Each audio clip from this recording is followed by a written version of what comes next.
Ассаляму алейкум достар, сіздермен Айгүл Жасан, менің каналыма қош келдіңіздер. Бүгін сіздерге өте жұмсақ, дәмді, сарыуыздан дайындалатын печеньенің жасалу жолын көрсетемін. Менімен бірге болыңыздар. Ол үшін ең алдымен ыдысқа жұмыртқаның сарыуызын саламыз, одан кейін үстіне секер қосамыз. Және де венчиктің көмегімен біркелкі болғанға дейін араластырамыз. Араластырып болғаннан кейін үстіне жұмсақ сары майды қосамыз. Және де шанышқының көмегімен сары майды біркелкі болғанға дейін араластырып аламыз.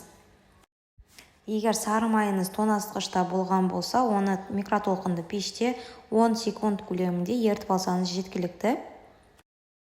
Енді үстіне ұнды електен өткізіп қосамыз.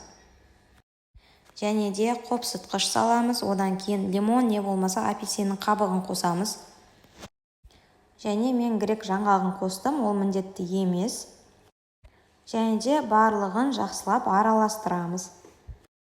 Видеода көріп тұрғандарыңыздай масса дайын болуы керек. Және де осы массаны пергамент қағаздың үстіне 2 қасықтың көмегімен саламыз.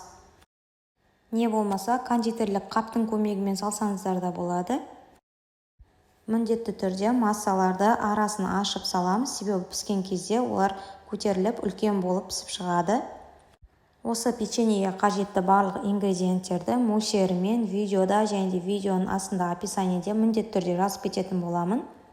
Енді 170-180 градуста қызып тұрған пеште 25-20 минут көлемінде печеньемізді пісіріп аламыз. Печенье өте дәмді, жұмсақ болып шығады. Сіздер де міндетті түрде дайындап көріңіздер.